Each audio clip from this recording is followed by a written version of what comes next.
Bismillahirrahmanirrahim. Alhamdulillahirabbil alamin. Allahumma shalli ala sayyidina Muhammad wa ali sayyidina Muhammad. Assalamualaikum ayuhan nabiyyu wa rahmatullahi wabarakatuh. Assalamu ala ahmadil hadin al-mahdiyin. Assalamu ala jami' anbiya'illah wa rusulih wa malaikatih. Assalamu alaina wa ala ibadil sholihin. Assalamualaikum jami'an warahmatullahi wabarakatuh. Para pemirsa Majulah Jabi TV yang mudah-mudahan senantiasa ada dalam Barokatul Muhammadiyah. Mudah-mudahan Allah mengaruniai taufik dan hidayah dan memberikan sebesar-besar anugerah, ampunan, dan menerima siam kita dan qiyam kita bihaqi Muhammad wa Al-Fatihah, tasbihah salawat. Allahumma shalli.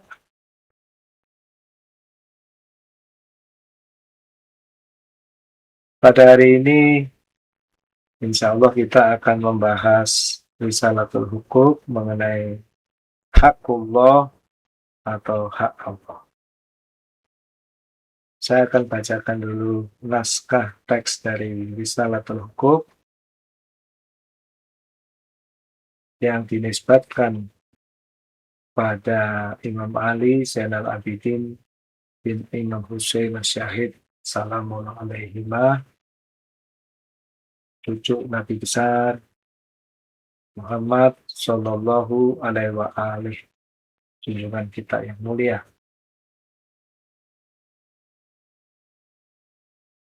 Bismillahirrahmanirrahim. Fa amma haqullahil akbar fa innaka ta'buduhu wa la tusriku bihi syai'a. Maka atau adapun hak Allah yang paling agung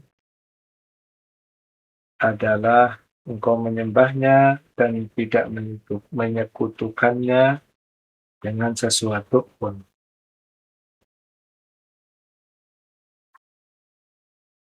Fa'idha fa'alta dzalika biikhlasin, dan apabila kau telah melakukannya dengan ikhlas, ja'ala laka ala nafsihi ayakfika amra dunya wal akhirah. Maka Allah menjadikan sebagai jaminan atas dirinya bahwa ia akan mencukupkan bagimu urusan dunia dan akhiratmu. Bisa juga diartikan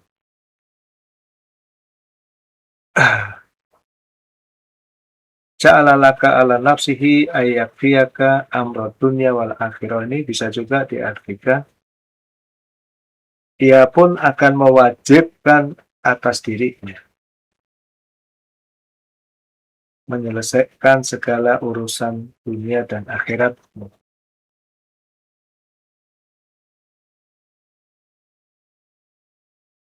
Wa yahfazu laka ma tuhibbu minhuma, serta menjaga bagimu apa yang engkau cintai dari keduanya. Akhir pengutipan dari Risalatul Huquq. Allahumma sholli ala sayyidina Muhammad wa ali sayyidina Muhammad wa ajil faraja ali sayyidina Muhammad. Para pemirsa Majulah Jabi TV yang mudah-mudahan senantiasa ada dalam Barokatul Muhammadiyah. Teks ini sungguh luar biasa sekali. Saya akan memulai dulu dengan bagian teks yang memang menurut saya sangat istimewa. Jadi sebelum kita berbicara hak Allah yang paling agung ini, bagian yang paling dasar ini juga menurut saya adalah bahwa kalau seseorang sudah berhasil melaksanakan hak Allah yang paling agung ini, Allah mewajibkan atas dirinya untuk mencukupkan urusan dunia kita dan akhirat kita, dan mencintai, maaf, dan menjaga bagi hamba tersebut, atau menjaga bagi kita sekiranya kita telah menunaikan hak Allah yang paling agung itu, apa yang kita cintai dari kedua. Ini menurut saya sungguh sangat luar biasa. Jadi tidak main-main apa yang Allah janjikan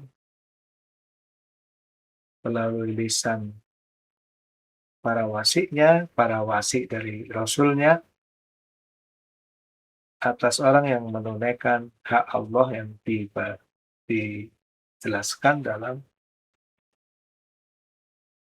Risalatul Huquq bagian hak Allah. Subhanallah walhamdulillah wala ilaha illallah wallahu akbar walhamdulillahi rabbil alamin. Walhamdu hakuhu kama yastahiquhu hamdan katsiran.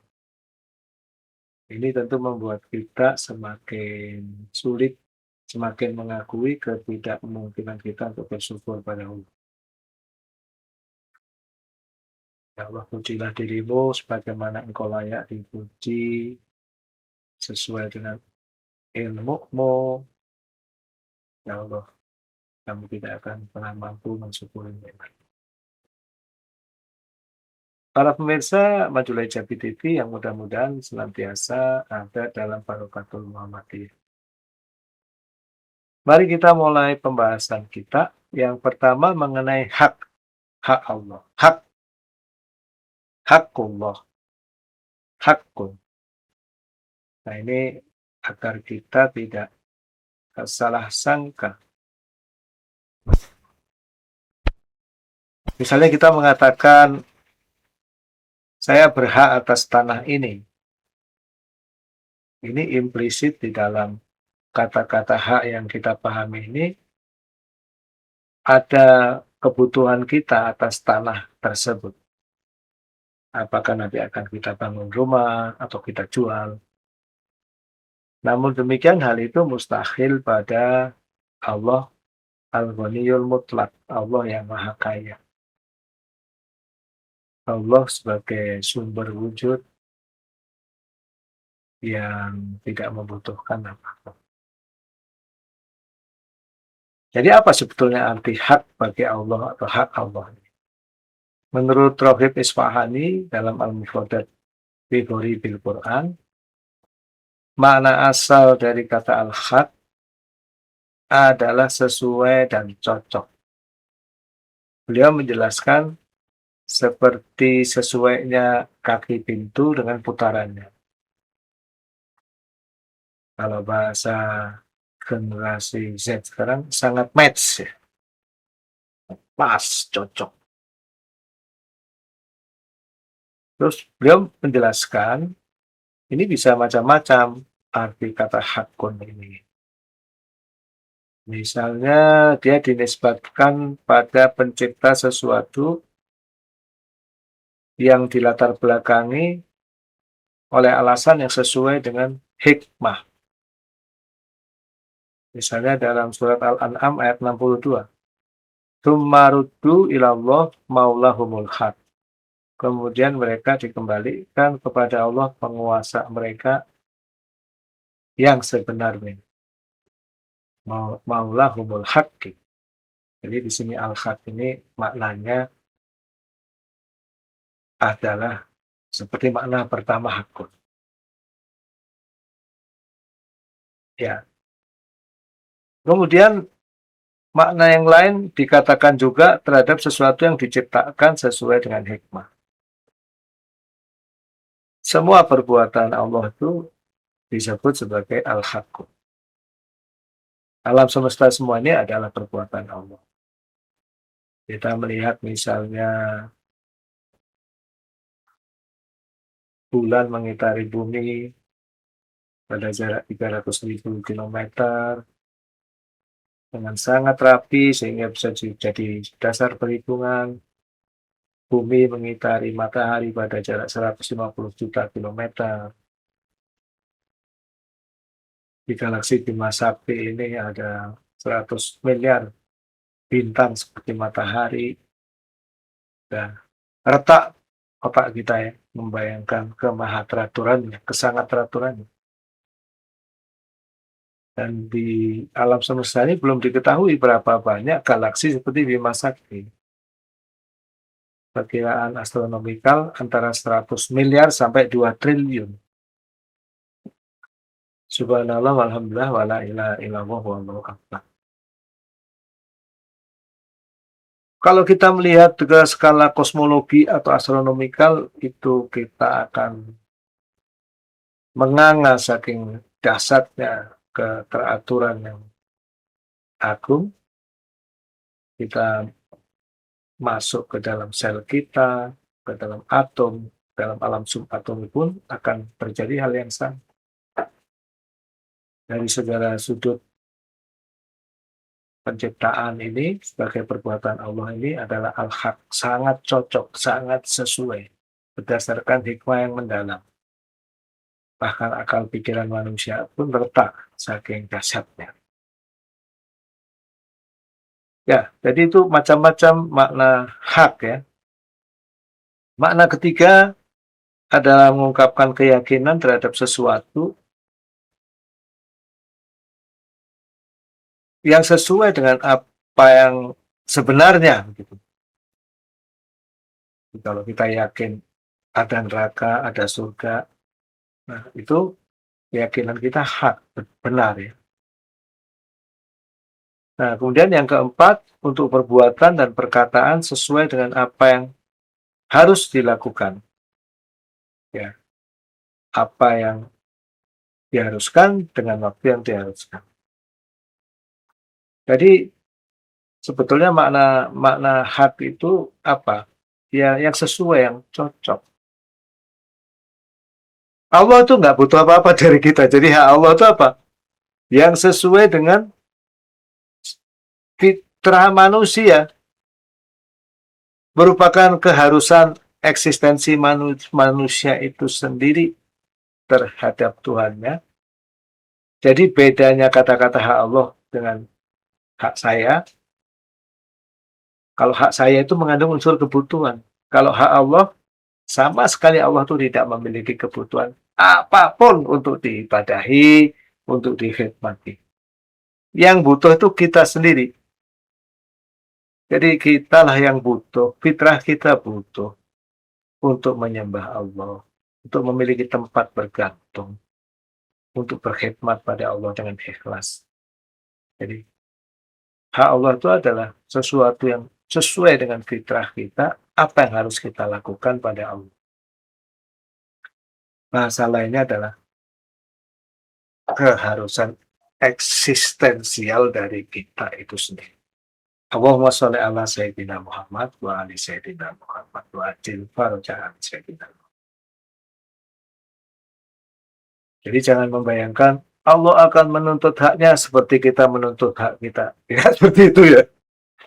Tapi kita sendiri atas seluruh hak Allah yang kita abaikan akan menyesal sekali.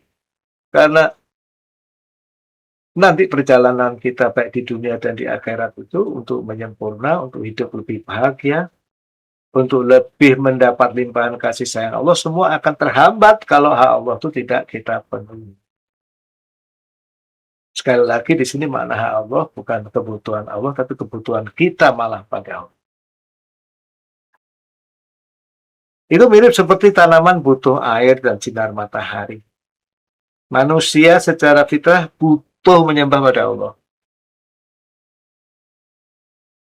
Sama sekali bukan untuk kepentingan Allah, tapi adalah untuk kesempurnaan dan kebahagiaan kita sendiri.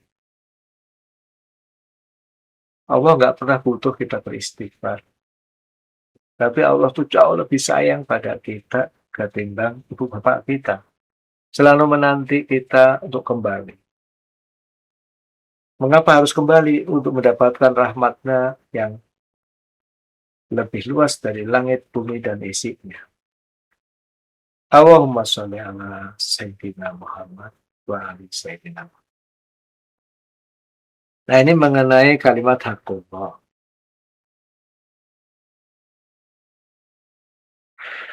Nah, kemudian kita mulai masuk ke teksnya. Fa'amma haqqullahil akbar, maka adapun hak Allah yang paling besar, atau paling agung, fa'inaka tak butuhu, walatus riku saya. Apa? Bahwasanya engkau menyembahnya, beribadah kepadanya, dan tidak menyerikatkan dengannya apapun, tidak menyerikatkan Allah dengan apapun. Ini sering kita sebut dengan ajaran tauhid ya. Asyhadu an la ilaha illallah wahdahu la syarika. Ya Allah, aku bersaksi bahwa tidak ada Tuhan selain Allah dan tidak ada serikat bagi ini.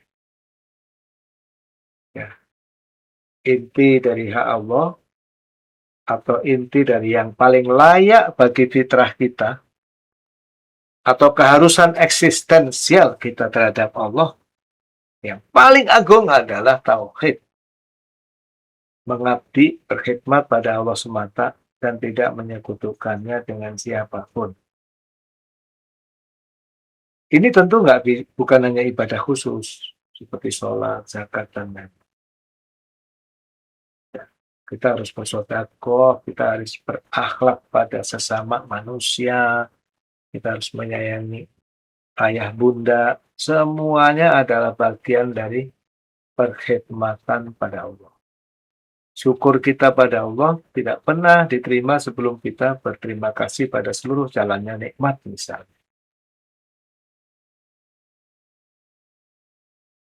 Ibadah kita pada Allah misalnya bisa terbakar oleh kebiasaan kita menghibah sesama manusia ataupun iri dan dengki pada orang yang lain. Tauhid ini menurut Al-Fakir mungkin lebih cocok dimaknakan sebagai paradigma atau sikap hidup. Jadi tidak merujuk sekedar pada aktivitas sholat, puasa, haji, tapi adalah merupakan paradigma dan sikap hidup kita yang mendasar. Dalam hal ini saya ingin mengambil istilah Allah Yarham Kiai Haji Jalaluddin Rahmat, mudah-mudahan Allah luaskan kuburnya seluas-luasnya. Melalui keberkahan bulan Ramadan yang suci ini, serta Bunda Ais Kartini, beserta Teh Kali, dan seluruh teman-teman yang telah meninggalkan kita Al-Fatihah, tasbih wa salawat.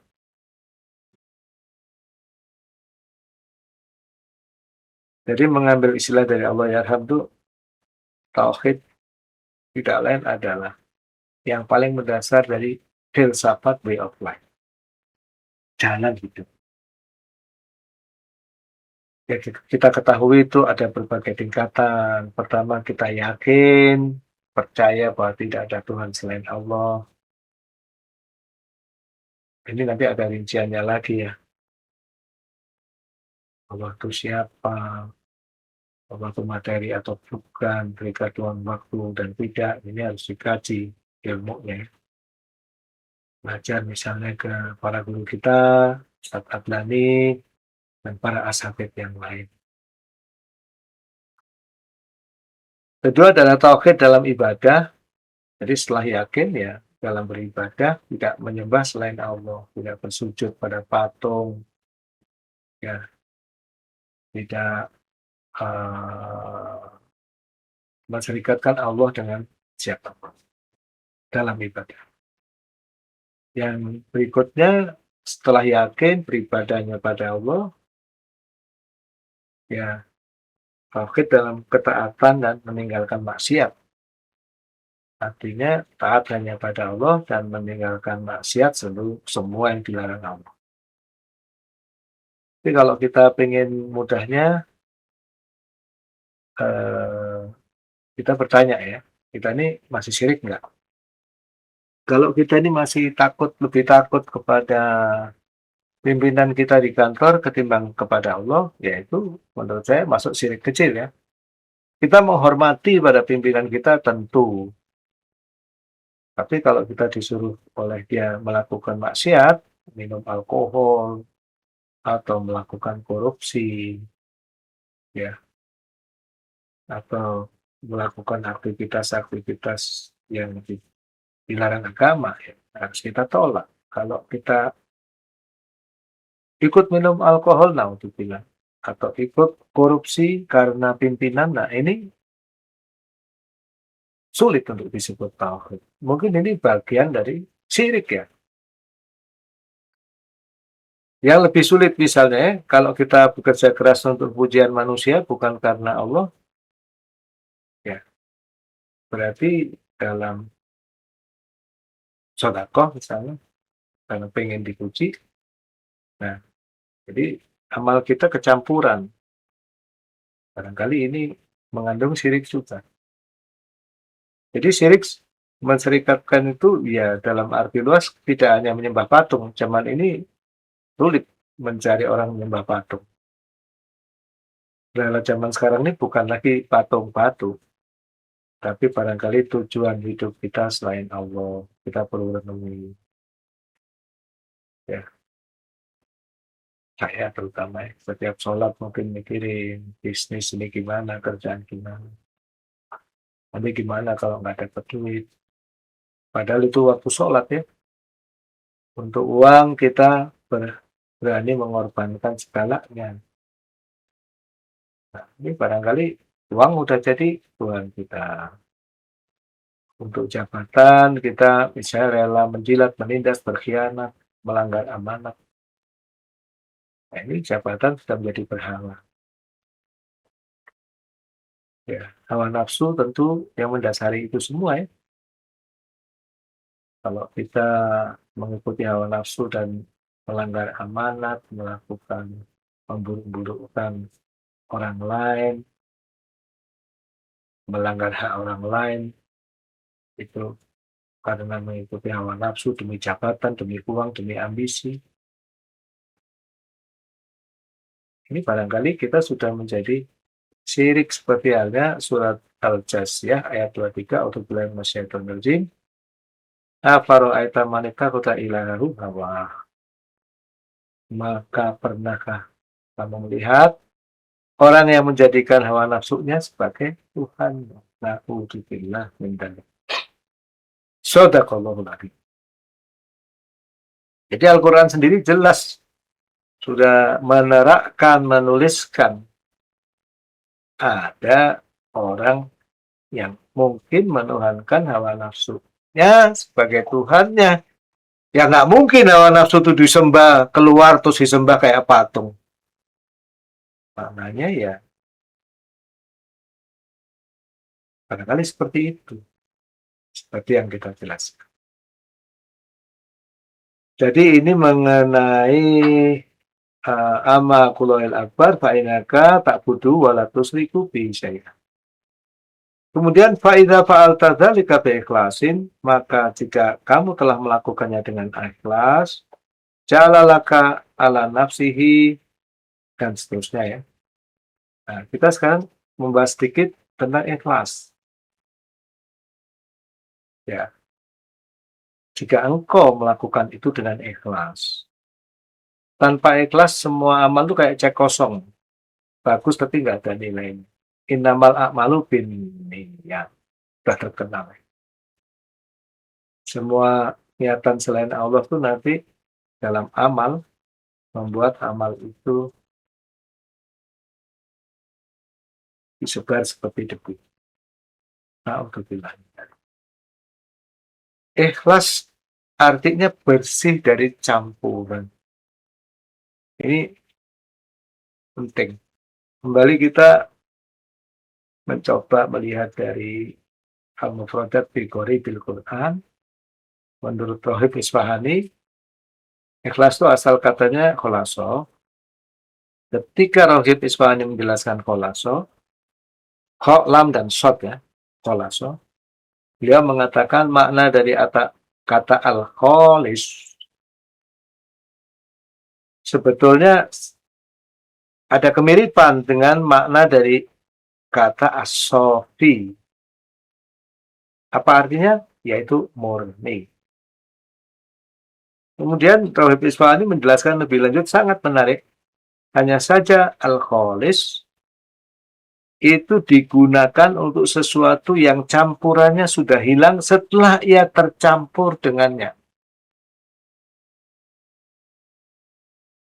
Jadi sebagai contoh, kalau ada air itu tercampur dengan tanah, kemudian difilter, kemudian dia jadi air murni lagi yang siap minum, maka itu namanya alkoholis murni. Tapi itu kita tidak menyebut air itu asofi. Ya. Kenapa? Kalau asofi itu adalah untuk sesuatu yang tidak pernah tercampuri sama sekali. Jadi ada dua ya. Makanya kita menyebut Sayyidul Anam al-Mustafa. Itu asal katanya sama dengan Sofi. Kita menyebut orang-orang yang terpilih, yang murni. Karena memang tidak pernah berbuat dosa, maksum. Manusia biasa seperti kita ini tidak pernah bisa asofi. Tapi kita dituntut untuk ikhlas, untuk menjadi murni setelah banyak campurannya. Jadi kita memulai perjalanan ibadah ini minas zulumat ilan nur. Dari kegelapan. Tadinya waktu kecil kita sholat karena takut mungkin sama orang tua, ya belum tahu, takut kebiasaan. Puasa awal-awal tuh ya disuruh orang tua, apa pelan-pelan akal budi kita mulai memahami konsep tauhid, keharusan ikhlas, ya mulai kita harus murnikan. Kita belajar di kampus untuk apa? Kita belajar di sekolah untuk apa? Kalau apakah benar ikhlas karena Allah? Kalau saya mengaku enggak. Mulai kapan kita ikhlas karena Allah? Kalau saya mengaku sampai saat ini masih jauh dari ikhlas, seperti nanti akan kita bahas. Tapi setidaknya melalui pembahasan ini kita ingin ada perjalanan menuju keikhlasan. Selanjutnya Rohib Isfahani menjelaskan kholastu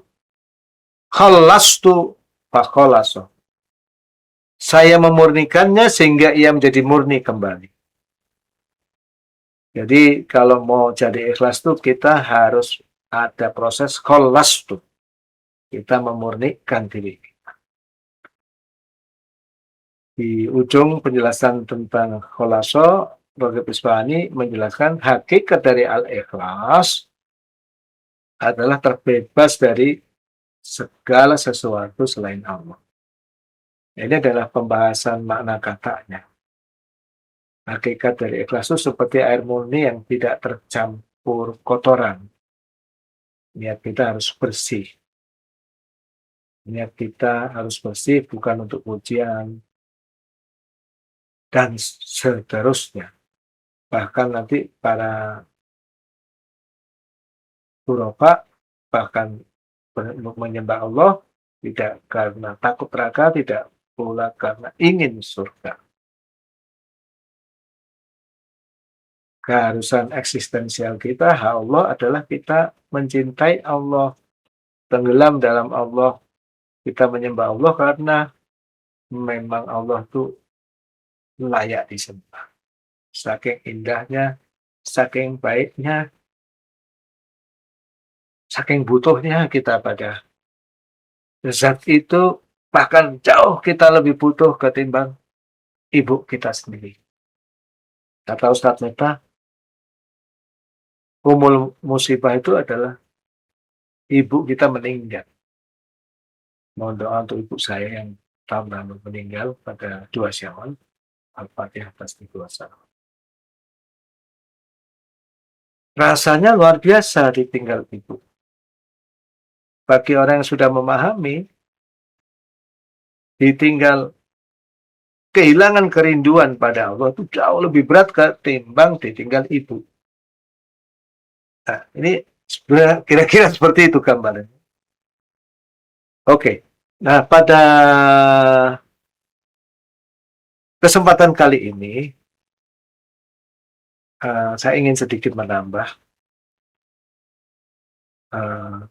Pertama tentang hakikat ubudiyah. Karena intinya kan dari apa yang dijelaskan Imam Ali Zainal Abidin Salamullah Alaihi ini, kalau kita sudah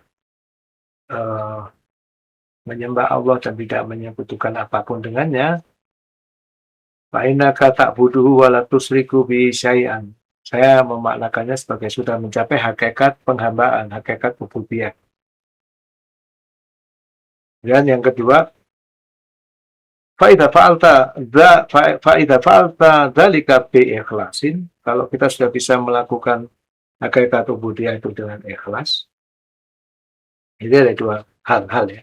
Pertama, mengibadahi dulu Allah dan melepas seluruh kesyirikan. Kemudian memurnikannya. Ya, dimurnikan. Kalau kita lihat proses penyulingan itu indah ya. Jadi memurnikan sampai ikhlas. Maka dasar sekali janji Allah ya. Penjelasan Imam Sajjad bahwa dia pun ja'alalaka ala nafsihi. Ya, dia pun akan mewajibkan atas dirinya bagi kita ya, bagi kamu gitu. Ayyakfiyaka amra dunya wal akhirah wa yahfadolaka ma tuhibbu minhum. Semua urusan dunia dan akhirat kita akan dicukupi oleh Allah. Ini jadinya nggak main-main. Bukan hanya urusan akhirat. Ini nggak masalah kaya, nggak masalah miskin ya. Ada orang pernah mengatakan pada saya, Bim, gaji 100 juta sebulan itu cukup nggak? Itu kira-kira 10-20 tahun. Sebelum saya jawab, dia bilang, nggak cukup itu. Ya, kita bisa bayangkan ya. Jadi ada orang yang mungkin gajinya sudah ada di level 100 juta sebulan, rupiah, dan merasa nggak cukup. Gitu. Jadi ini bukan masalah kaya atau miskin. Kalau kata Ustadz Meta itu rezeki itu diluaskan Allah, dicukupkan Allah tuh. Prinsipnya pas butuh, pas ada. Ada kisah seorang kakak perempuan dari sahabat saya. Ibunya tergeletak sakit, tidak bisa apa-apa di Medan. Dia sama suaminya rembukan pindah kota hanya mengurusi ibunya yang sudah tergeletak sekian lama. Dan mereka hidupnya pas-pasan. Pasangan suami istri yang berkhidmat pada orang tuanya itu punya 3 anak laki-laki. Alhamdulillah, kalau pas-pasan kan pasti bingung kuliah itu pakai siapa, pakai uang siapa. Nah, alhamdulillah, ketiga anaknya itu hafal Al-Quran dan semua dapat beasiswa. Sehingga teman saya itu bilang sama saya itu melihat sendiri bagaimana kakak saya itu mengurusin ibu saya, itu tentu karena Allah ya, kita yakin. Mau cari pujian dari siapa gitu. Ngurusin ibu yang sudah tergeletak nggak bisa apa-apa. Kakak saya tuh ngurusin ibu saya dan Allah mengurusi semua urusannya katanya. Jadi ini sangat mirip dengan konsep yang kita bicarakan. Jadi ini bukan urusan kaya atau miskin. Ketahuilah banyak sekali orang-orang yang kaya korupsi, melakukan segalanya, bahkan peperangan pun dilakukan supaya senjata mereka laku. Tapi hamba-hamba Allah yang ikhlas ini, di Allah yang ngurusin urusan mereka. Jadi ini janjinya nggak sembarangan. Bahkan menjaga laka bagimu ma tuhibbu minhuma, apa yang kamu cintai dari kedua, Allah jaga. Allahumma sholli ala Muhammad. Oleh karena itu kita ingin sedikit menggali ya. Dua konsep kunci itu, pertama hakikat ubudiyah, yang kedua ikhlas. Saya ingin mengutip dari ketika Unwan al-Basri bertanya kepada Imam Ja'far as-Shadiq salamullah alaih dalam sebuah riwayat, ya Abu Abdillah, apa hakikat ubudiyah itu? Imam Ja'far as-Shadiq salamullah alaih menjawab, setelah satu asya, hakikat ubudiyah itu ada tiga. Ini menurut Imam Ja'far as-Shadiq salatullah salam. Apa yang pertama? Allah yarol abadu linafsihi fima khawwalahu Allahu milkan. Seorang hamba tidak melihat dalam segala sesuatu yang dikaruniakan Allah kepadanya ada kepemilikan bagi dirinya. Yarawnal mala malallah. Karena sungguhnya, maaf ya, li'annal abda la yakunu lahum milkun. Karena sesungguhnya para hamba tidak memiliki apapun. Budak itu nggak memiliki apa-apa. Wujud yang mungkin nggak memiliki apa-apa. Semua milik wujud yang wajib. Milik Allah. Selanjutnya, yarawnal mala malallah. Mereka melihat harta itu sebagai harta Allah. Yadu'unahu khaitu amarahumullahu bi. Yang mereka letakkan di mana saja sesuai apa yang ia perintahkan. Jadi ini hakikat ubudiyah pertama. Kalau kita mau beribadah dengan benar, ternyata benar Allah ya, sifat bakhil kita itu mesti kita pangkas. Ya. Berawal dari kecintaan ke harta itu harus dibuang, diganti dengan pemahaman bahwa harta itu milik Allah. Jadi setiap orang dapat harta, dia harus berpikir ini itu Allah perintahkan untuk apa.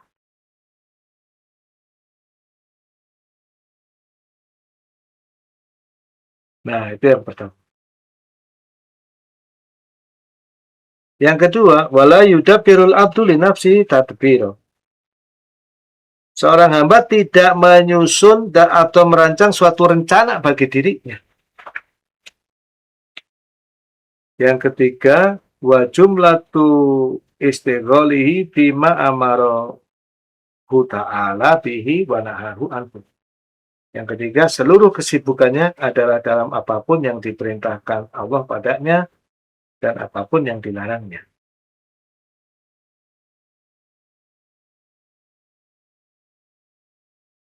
Ya. Kemudian penjelasan beliau sesudahnya, Fa'idhalam yarol abduli nafsi fima qawalahu Allah ta'ala milkan hana alaihil infaku fima amarahu Allah ta'ala ayyung fikofi.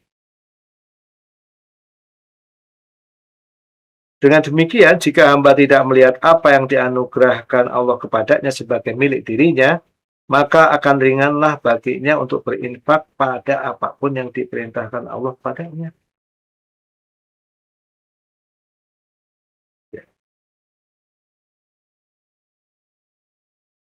Ini terkait nanti perintah sedekah itu harian, tiap hari. Walaupun sebutir kurma, walaupun satu gelas air. Kalau sudah nggak ada harta apapun yang diinfakkan, sedekahlah dengan senyum atau mengangkat duri dari jalan. Karena seluruh tenaga kita ini juga bukan milik kita. Saya udah nggak punya harta, yang kita miliki apa? Kita miliki tenaga. Yang kita miliki senyum, yang kita miliki kekuatan kita untuk berakhlak mulia pada orang, dan itu semua bisa menjadi sedekah. Berikutnya, Wa idza fawwadha wa idza fawwadha al-'abdu tadbira nafsihi ala mudabbirihi hana alaihi masaibud dunya. Jika hamba menyerahkan pengaturan dirinya kepada pengaturnya, maka musibah-musibah dunia yang menimpanya akan terasa ringan baginya. Apapun yang diberikan oleh Allah, yang diatur oleh Allah, apapun itu indah. Tugas manusia hanya berusaha. Setelah itu hasilnya diridhoi.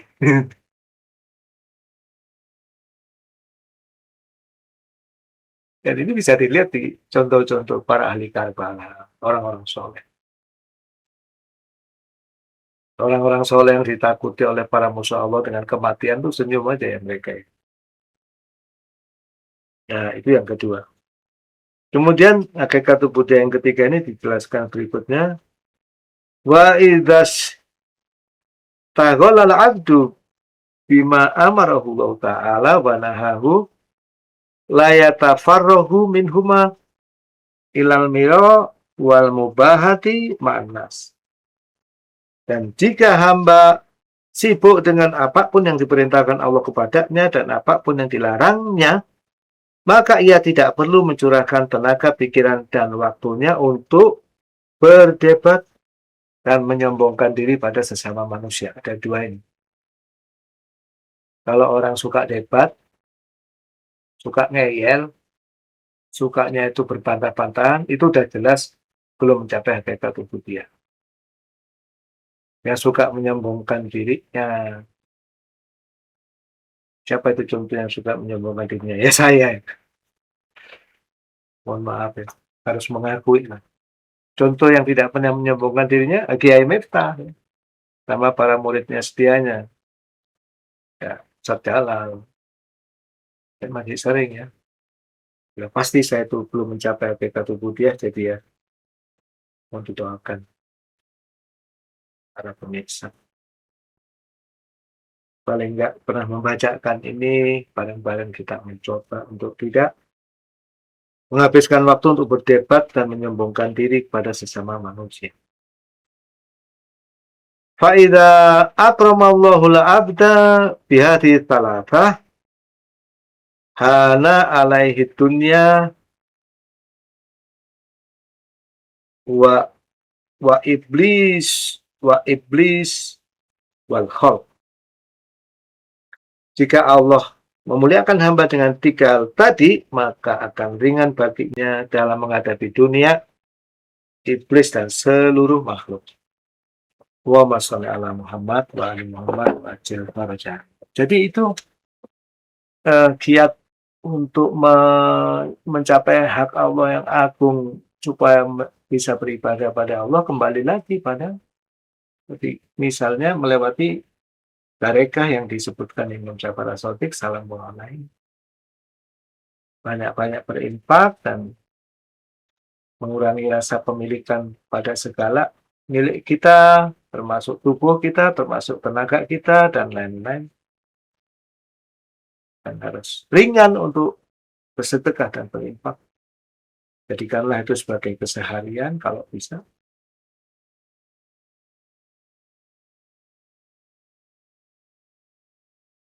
Dan menjauhi sifat flexing, setiap tambah harta itu kita bangun rumah lebih megah, beli mobil lebih bagus. Yang kedua tadi adalah menyerahkan seluruh pengaturan pada Allah. Ini sebetulnya nanti kalau diuraikan di filsafat Way of Life-nya Ustadz Jalal, untuk poin yang kedua ini, itu satu buku, namanya Filsafat Way of Life. Mulai beliau dari cerita Diogenes sampai Stoik. Ini sebenarnya untuk supaya bisa mencapai hakikat ubudiyah yang kedua ini. Diajarkan Ustadz Jalal tahunan. Saya ingat tuh mulai tahun 2010, 2005, 2000 kesini tuh Ustadz Jalal sering sekali. Orang-orang yang mencintai Ahlul Bait itu harus bersiap-siap berjilbabkan bala, berpakaian bencana, Jadi dibalik seluruh pikiran kita itu ya, untuk mencapai hakikat ubudiyah ini. Ya, kemudian yang ketiga tadi ya,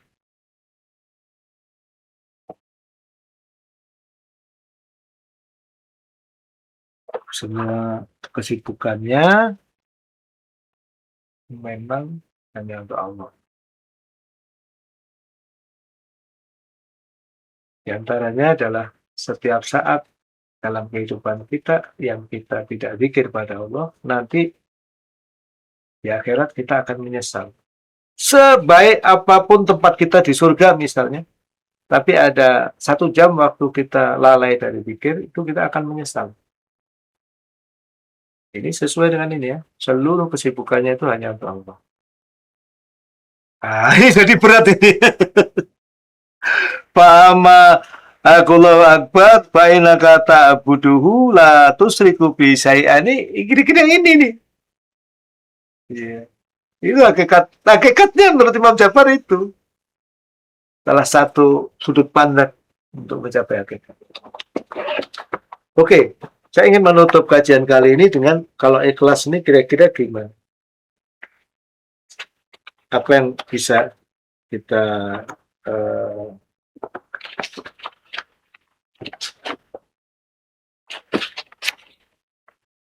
kita mengukur diri kita sedikit lah dengan ikhlas. Kita tuh ikhlas nggak? Saya ingin menutup dengan baca 1-2 riwayat tentang ikhlas dari Ayatollah Muhammad Taisahri. Mudah-mudahan mu'alif kita ini diluaskan kuburnya oleh Allah. Al-Fatihah atas berdoa salawat.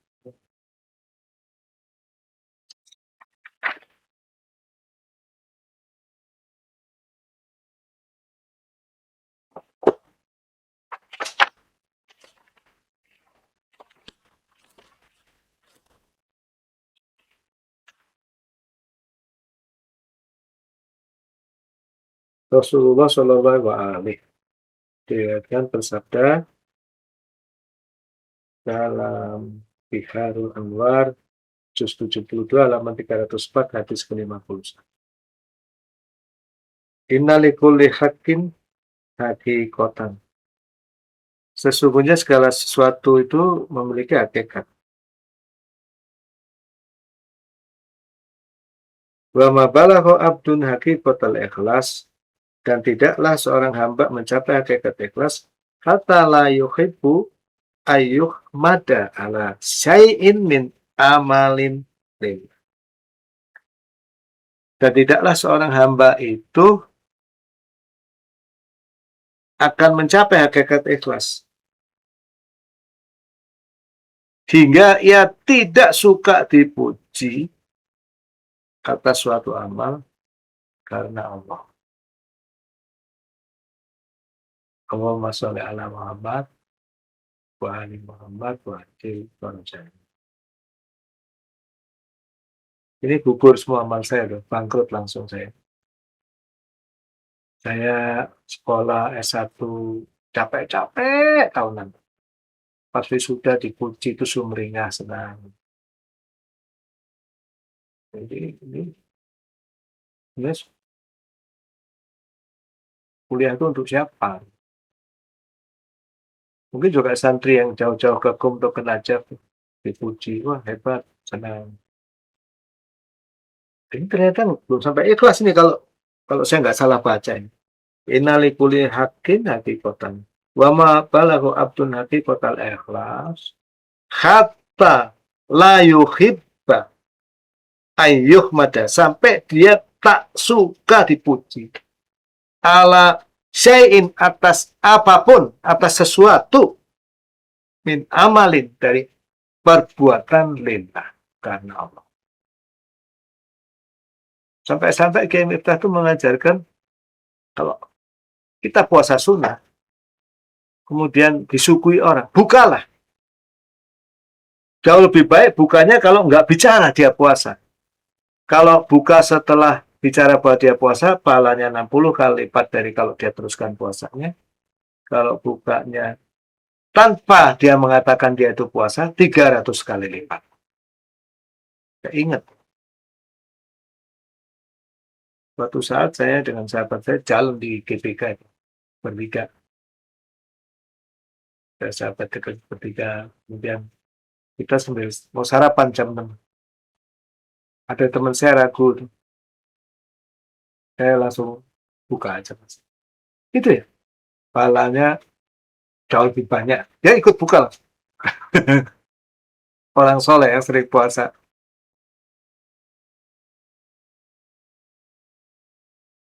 Berikutnya Al-Imam Ali alaihi salam.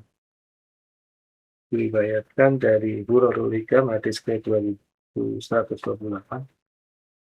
Al-ibadah al-khalisah Allah yarju warrajulu illa rabbah. Ibadah yang khalisah, yang ikhlas, yang murni, murni dari campuran, adalah bahwa seseorang itu tidak mengharap kecuali Tuhannya, kecuali Robnya. Wala yakhofa illa dzambah, dan tidak takut kecuali dosanya. Jadi seluruh harapan itu tumpahnya pada Allah. Seluruh takut tuh bukan pada Allah. Takut pada Allah itu sebetulnya karena apa? Karena dosa-dosa kita sendiri. Allahumma sholli ala Muhammad wa ala Muhammad wa ala. Itu barangkali setelah saya baca ini, wah jauh sekali dari ikhlas. Untung ya kita punya guru-guru seperti Devita, Sajala, yang dirasakan semua orang demikian ikhlasnya. Orang-orang dekat itu menceritakan banyak hal tentang teladan-teladan ini. Saya Husain Al-Habsyi dan guru-guru kita yang lain. Untungnya kita melihat teladan-teladan ikhlas itu sehingga masih percaya pada hadis-hadis seperti ini itu bisa. Kalau kita hanya baca tanpa lihat teladannya, wah, kita bisa putus harapan ya. Saya Becat itu suatu saat anaknya cerita, saya baru tahu bapak saya ini hafal Quran. Gak ada yang tahu sampai akhir tuh nggak terkenal Hafiz. Hafiz Quran. Saya baru tahunya begini, pas menasihati cucunya, saya baca itu kedengar dari luar. Kalau sholat malam tuh beliau yang dibaca surat Al-Baqarah. Jadi hafal Quran tanpa ada yang tahu itu bagaimana ceritanya?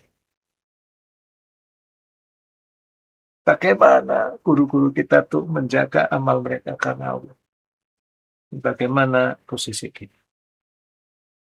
Tapi mudah-mudahan melewati bulan Ramadan ini, Allah ampuni seluruh tidak ikhlasan kita dan membuat kita bisa mencicipi setitik keikhlasan. Paling enggak, inilah saat kita meratap pada Allah dan mengakui apa? Ilham marok suhu malihi roja. Ya Allah kasih yang enggak punya apapun, modal apapun kecuali harapan. Wasilah huhul buka, dan senjatanya hanya tangisan. Paling enggak kami mengakui ada makom para walimu yang agung dan ada makom orang-orang yang telah menempuh jalan keikhlasan. Ya berilah kami mencicipi itu semua dan keluarga kami ini paling enggak sesaat sebelum wafat. Tidak dengan kemampuan kami, tapi karena Engkau adalah ahlinya maghfirah, ahlinya kebaikan. Dan Engkau akan menganugerahkan segalanya buat mereka yang mencintai keluarga Muhammad Sallallahu Alaihi Wasallam, Nabi Muhammad Sallallahu Alaihi Wasallam dan keluarganya yang suci. Salatullah wassalam. Kita kirimkan seluruh pahala majelis ini bagi seluruh kaum mukminin mukminat muslim muslimat, para nabi, para wasi, para rasul, terkhusus kan yang Nabi Muhammad SAW, dan keluarganya yang suci, sholawatullah wassalamu alaihim, leluhurnya yang suci, sholawatullah wassalamu alaihim, para syuhada, para ulama, al-mukhlisin, al-muhibbin, bimuhammadin, ba'alihi, tohirin, terkhusus Allah yarham sajalal, tefali, bujalal, dan semua guru-guru kita, pada seluruh ahli-ahli kubur dari teman-teman kita dan kaum mukminin dan mukminat, dan pada seluruh kaum muslimin dan muslimat al-ahya'i minhum wal amwat. Bismillahirrahmanirrahim. Wassallallahu ala sayyidina Muhammad wa ala alihi.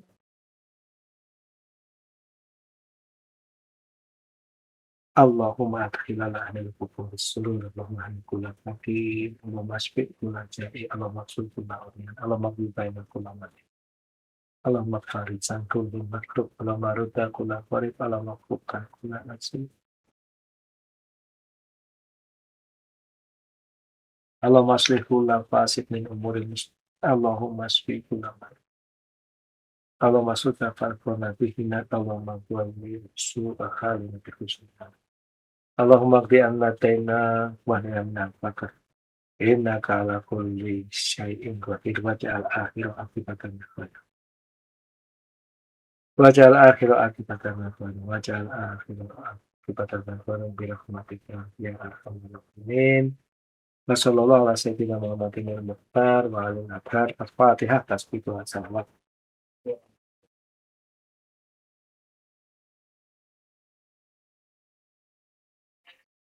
Wa ma taufiqi illa billah, alaihi tawakkaltu wa ilaihi unib.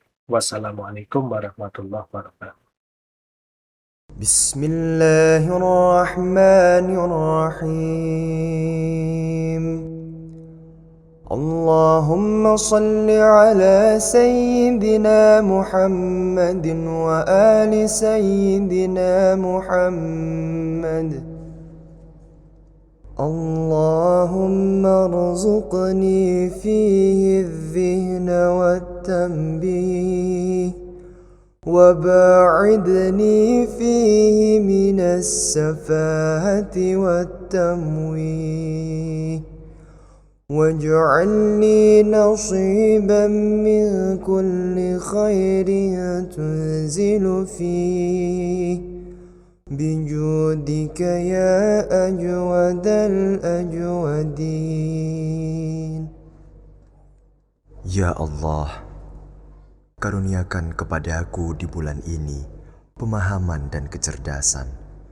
Jauhkan aku dari kebodohan dan kejahilan. Anugerahkan padaku bagian dari setiap kebaikan yang Engkau turunkan di bulan ini, wahai yang Maha Dermawan dari segala yang dermawan.